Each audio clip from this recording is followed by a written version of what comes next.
Okay, Taurus, let's get into your October 2019 Creativity Tarot reading. My name is Kayleigh Jean, and welcome to my channel. As I was tuning into your energy for the month of October, I was given just one word that just kept coming through. And then there were some concepts and situations that came through sort of surrounding it. So I'm going to just explain like the concepts and the word that came through, and hopefully that will be helpful. The word that came through was soul.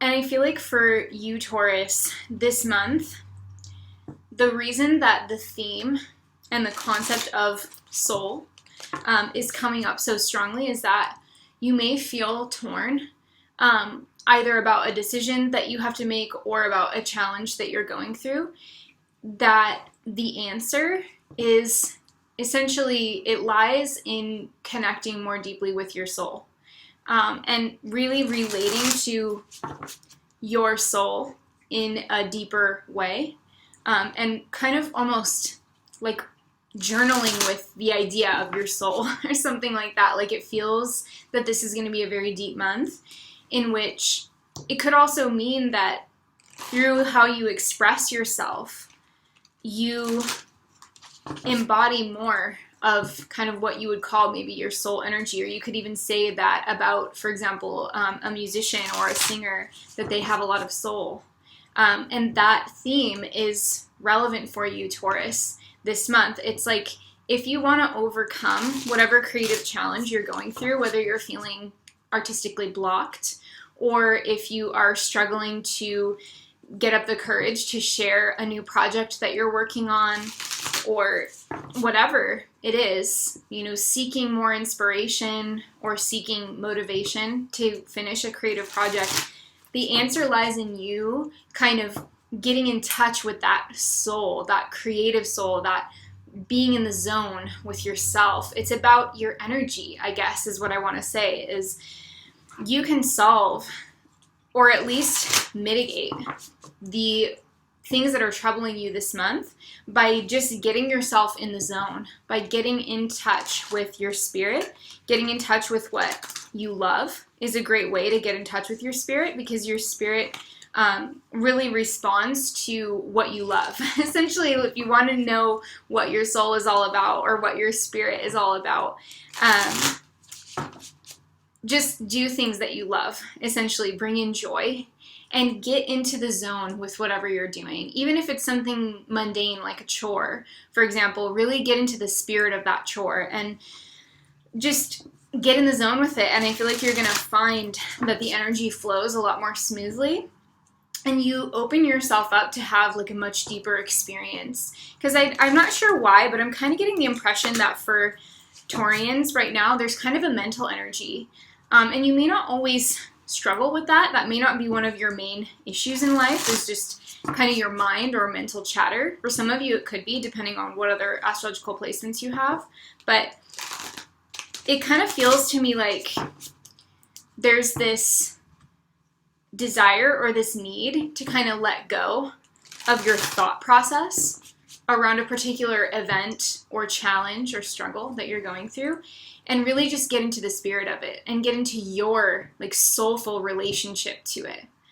And I feel like everything else is going to come from that. And when you come from that place, the magic really starts to happen. So do something that you love to kind of get yourself in that space, even if the particular issue that you're struggling with is not something that you love. Like if you're going through maybe a legal battle with an ex, or if you're doing something that is very difficult in practical terms, maybe you can't necessarily get in the zone with it, but you can get into the zone of doing something that you love doing, like a hobby or spending time with somebody who really brightens your day.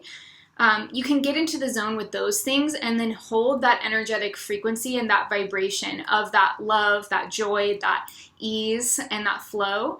Hold that frequency for yourself as often as possible and on as many subjects as possible. And that is what is going to bring your soul through. And your work as a creative person, your work as an artist, your work as a mother or a father or as a friend or as a partner, anything that you are doing that you're putting effort into that has value for you is going to be that much more imbued with your personal signature, and it's going to be way more effective. You're going to bring way more joy to the people around you, and you're also going to forget for at least periods of time about your own issues and the things that are bothering you or dragging you down kind of in your headspace. So that's the message. I hope that's helpful for someone out there. Let's go ahead and take a look at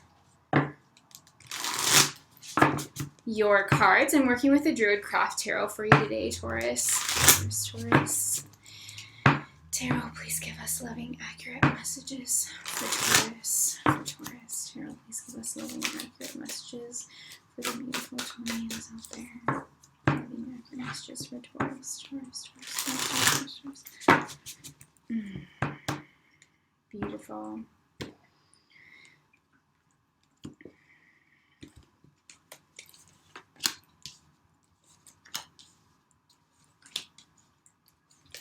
Okay, so I'm going to look at the general energies for you this month. I'm also going to get some insight for you to your animal spirit guides for the month. Pay attention to these creatures or their likeness, as they will be potentially bringing in additional synchronicities. Taurus. Okay. So we've got fish crossed by panther. Wow. So as I turned these over, I immediately heard the phrase shifting desires. So some of you this month represents a divergence from the path that you feel that you've been on. And you may not be actively making those changes directly in October. Some of these changes could come in November or December or even at the turn of the year. But what I'm seeing essentially here is that your path card, the fish, is all about being willing to sort of be flexible and change directions based on the current that you sense within and around you. This card is also associated, this creature is also associated with like a highly developed sense of intuition because it is such a watery card. So in a lot of ways, I feel like this energy is coming forward for you, Taurus, to remind you to trust your intuition over your fight or flight response or over your own like fixed nature, because you are a fixed sign, and fixed signs tend to want to kind of find a good balance and a good harmonious rhythm, and then they want to hold that rhythm for as long as possible. And you enjoy that. You love, in a lot of ways, you love the sensibility in that. You love the practicality in that. And you also love to be able to serve at your highest potential, which you know intuitively that when you're in transition or when you're undergoing major life changes, you maybe feel like you're not doing your best at work, or maybe you're not showing up and doing your best with your partner. When in reality, the truth is that you are doing your best. You're just doing your best with the circumstances that are surrounding you. So I get a lot of energy with this card of self-forgiveness and like being willing to just let go of harsh self-criticisms, because as you move forward into this time period of transition, you're going to find that your energy that you normally put towards the things that you normally put it towards is going to be fluctuating. Sometimes you might feel normal. Sometimes you might feel like you need a little bit less stimulation. You might be feeling more introverted, for example, or you might feel like you need a break. And the fish card is telling you to really trust that intuitive relationship that you have with yourself, and to also know that when you're in transition and you are relying on your instincts and your intuition, it's also incredibly important to have strong boundaries and to take care of yourself physically, like nourish yourself with good food, good water as well, especially good water. Drinking enough water is also important with the fish card. And maybe even getting enough like good omega-3s from whatever source you get it from, whatever your diet is like. We all need certain nutrients and fat-soluble vitamins, so just be aware of that and really work on kind of including some grounding foods in your life if that feels appropriate for you. The Panther card is that energy of, again, shifting desire that we see as well combined with the fish. But the Panther is also kind of, I see this card as your ability to create like firm boundaries around yourself while you go through this transition. So that might mean that you need to withdraw a little bit from things that you would normally be able to show up for and put time into. With the Panther, it's not that you're baring your teeth at anybody who tries to encroach on your boundaries or take your time, your precious time and energy. But if they were to do that, or if somebody is kind of trying to exert any sort of control, wherever that's coming from, that may or may not be coming from a negative place internally for them. It could be coming from a desire for security, and they see you as a source of security in your life or in their life. It could also be like your relationships with people like your children, or if you do social work, or if you work with clients. It may be that other people around you have a strong habitual relationship with you where they look to you for security and stability, and you're going to be, I think this month, it's important for you to be conscious about how you are reinforcing those relationships. So it's not to say that you're not going to be showing up, but it's like show up at the amount that you previously strategized about. And you're going to be compassionate. You're always going to be a compassionate sign. You're always going to be a very securing influence for other people around you. But I feel like this card is saying you need to have strong energetic boundaries for yourself. Otherwise, you will get pulled down with somebody else who's feeling drained and trying to kind of pull on your energy. So it's self-preservation, but it's also self-preservation so that you can continue to be a pillar of strength for others in your life. So that's going to be really important. I also see this Panther card as like a hunger for something new and a need to like have the freedom to pursue that. So give yourself that permission. Now let's take a look at your tarot cards. So we've got the Queen of Cups, another really fishy, watery card.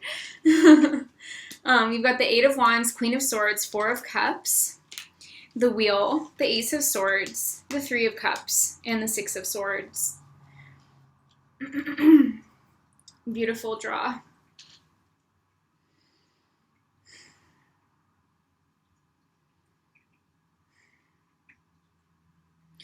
Okay, so I'm getting a lot of messages right away. With this reading, the Queen of Cups coming out at the very beginning, again, very reminiscent of the fish card, because as well, the Queen of Cups for me is mutable water, which relates to the sign of Pisces in my usage of the tarot and the correlations of the tarot. So with the Pisces being the fish, there's definitely a fish energy. There could be a Piscean person around you, or aspects of yourself. Maybe if you have a stellium in Pisces, or if you have your sun, moon, or rising in Pisces, or some kind of Pisces influential in your chart, that's going to be sort of activated as well. But this is a very emotion-based time for you. This actually is making a lot of sense, especially because you have the full moon in Aries is actually going to be in your 12th house, and the 12th house is associated with the sign of Pisces. So literally this reading just became really spooky when I realized that because the moon is here in this card, and this full moon that's happening in Aries is happening in the area of your chart that is, from a very general, broad perspective, associated with the sign of Pisces. So definitely your internal emotional nature is being triggered this month, and you're going to feel kind of like you are looking for ways to express it. You're looking for ways to give voice to that internal Piscean nature that you possess. We all have that energy somewhere. And for you, like I said, with that full moon happening in your 12th house, which is the Pisces house, even though it's not we had the Pisces full moon last month, this is definitely an important part of this reading for you.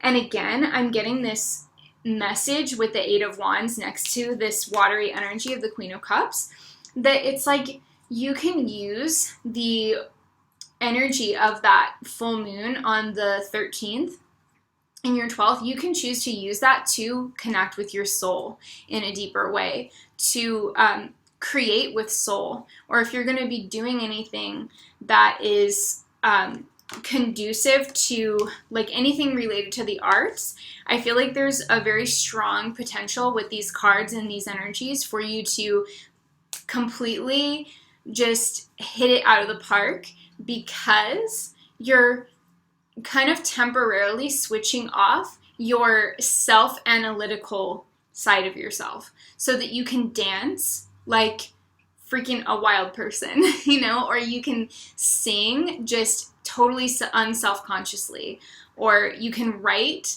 and not edit yourself as you go. That's the energy that October can potentially have for you. But the Eight of Wands is saying you have to activate that. It's not just a given, Taurus. It's not just a given that you're going to embody that energy. You have to set the intention and set the focus. Listen to music if that will help you. But I feel like this is a time to really let yourself breathe, let your spirit breathe. So I hope that makes sense. I feel like it's possible that some of you put something out in the beginning of the month or in the first couple weeks of the month. It's like you put something out there, or you send out a message with the Eight of Wands. Maybe you send an email, or maybe you put out something on YouTube if you're starting a channel or whatever. You put something out there, and you might be kind of tempted to be hard on yourself afterwards. You could be vulnerable in some way as well with someone in your personal life with the Eight of Wands, kind of reaching out. It's like this emotional, Queen of Cups, Eight of Wands is like this emotional reaching out. I want to warn you that you may not get a response right away, or you may not get the immediate response that you're hoping for. I'm leaning more towards the message with these cards that it's not that you're not going to get what you want out of the situation. It's just that at first you might hear crickets, because maybe the person that you emailed, or maybe like the people that you put out this video for, or you start maybe like a business and you don't really get a lot of people rushing in to buy things from you right away. It's like there's a tendency this month for you where you're going to kind of be hard on yourself about that. And you're going to think, like this guy in the Four of Cups, you're going to think, oh my gosh, like what did I do? That was really stupid. I shouldn't have said anything. You know, I just feel really embarrassed. And the Queen of Swords shows that like analytical part of you is kind of trying to come back in, and you're going to start picking it apart. You might start to kind of feel like you want to pick yourself apart a little bit. Or for some of you, if the information or the email or the message, the work that you put out there is, it comes back to you with kind of like a non-emotional response. Like if you have, for example, something in your relationship where something's bothering you, or you feel kind of like your heart needs you to express something, at first the other person may not respond with absolute and utter compassion, because the Queen of Swords is a card of objectivity. And in her more negative aspect, yes, she can be harsh. So you could be being harsh on yourself, or there is a slight chance that somebody could be hard on you.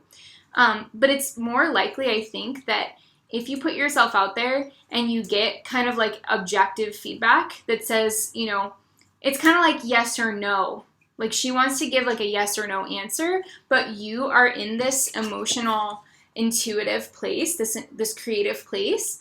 So for you, you're not really trying to communicate like that. You're looking at the whole picture. You're looking at all of the details and synthesizing a narrative and really wanting to understand what's going on. Whereas the other person in the situation might just be responding with like a yes or no, or black or white, or this or that kind of response, which doesn't make you feel very good. So just be warned. But I still don't see that as like a reason for you not to try. I don't see this as a reason for you not to put yourself out there if it is a relationship thing, and definitely if it's a creative thing. Because the thing is, anything with creativity, you're going to meet with rejection at times. You're going to meet with people who just don't get what you do, or you're going to put something out there and you might not get a response back right away. But keep in mind that it may not be what you think it is. The reason that you're not getting the feedback could be because the person didn't get the email, or they're sick in the hospital and it takes them a couple weeks to get back to everybody who emailed them. These things happen, and it's important, I think, for you in your mindset to not tell stories to yourself about why something is going on when you don't know, like when you genuinely don't know.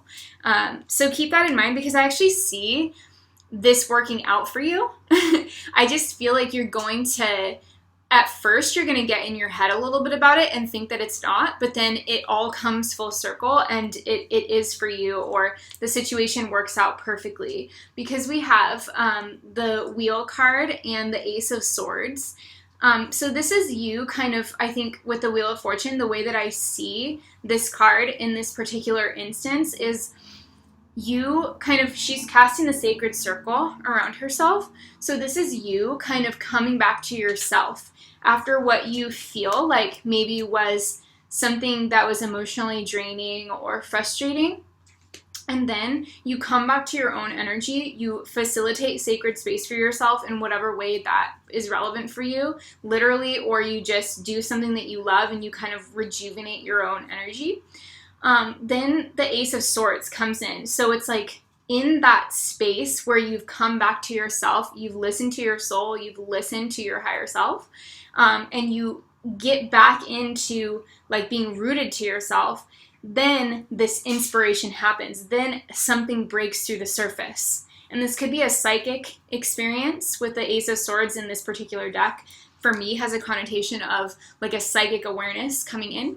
It could also just be an idea or a concept or something that really uplifts you and kind of gives you the keys. Because then what follows at the end of the month is the Six of Swords and the Three of Cups.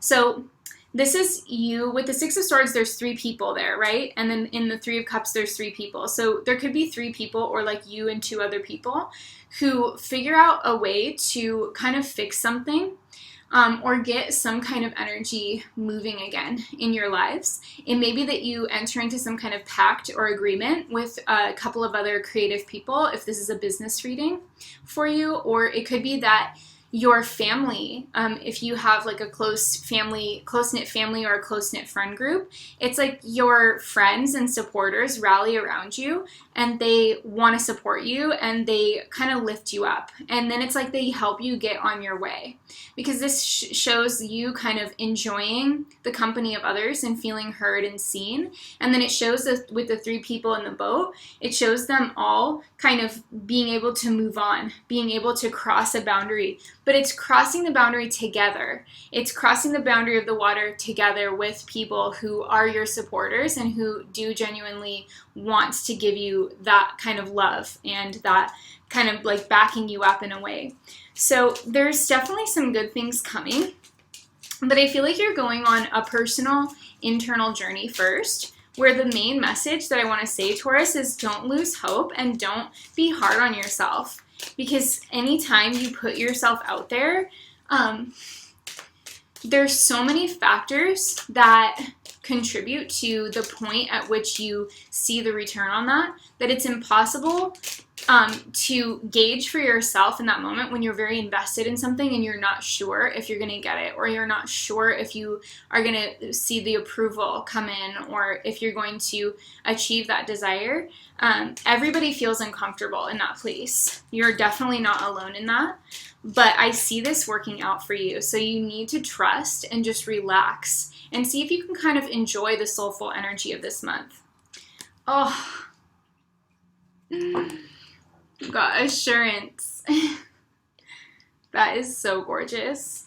I absolutely love this card for you, Taurus, because I feel like the cards from the Soul Trees Oracle is saying this, rest assured, like this is for you, rest assured. This is coming. This is coming, Taurus, and it's a long time coming maybe, but it's coming.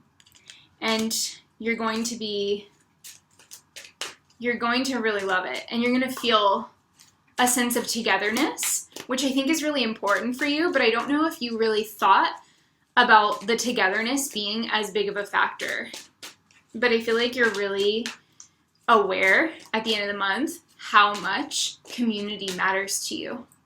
You're going to be loving the people that support you. Yes, and you're getting the world. So again, the world, we have this energy of people going out onto the water. He's going out to the water, and these people are going on the water. So possibly a journey as well for some of you, like travel or some kind of change in your life situation that opens up the world. It kind of makes the world your oyster this month. So the world is your oyster this month, Taurus. I feel like it's really important for you to just be in touch with what you really feel about it and what you really want. And that, again, is going to come through doing something that makes you feel joyful and getting in the zone. And once you're in that high vibe place, the answer is going to be clear. But if you're staying in like a lower frequency of overthinking it and doubting yourself, then the answer is going to elude you for a little bit longer. So you need to just kind of mind your own frequency, do things that bring you joy and lift you up, and everything else is going to become clear within you. And then it may be a little delay before the outer response comes, but it will come. And at that point, you're going to feel very supported, and you're going to be feeling ready for a new journey. So I hope that this reading has been helpful to you, Taurus. Thank you so much for watching. Thank you for liking, subscribing, and sharing this channel. I really do appreciate it, and it really helps me to know that these readings are helpful to you. So please go ahead and like this video if you enjoyed it, and give me a thumbs up, give me a follow, and sign up for notifications as well so you don't miss a post. My name is Kayleigh Jean, and if you would like to work with me personally, I'll put the information to my website where I do personal readings. And if you would like to keep up with me every month with what I'm doing spiritually, I teach natural magic in a monthly subscription service. So this month in October, we are making wands. And we will be going through all of the different pieces and things that you want to consider when you're making a wand, and the intentions behind what you're going to be using your wand for, as well as the uses, the many sacred uses that wands have. So if you're interested in making your own wand, I'll put the information below. And I'm sending you so much love, guys. I hope you have an amazing month in October, and I will talk to you next time. Bye, Taurus.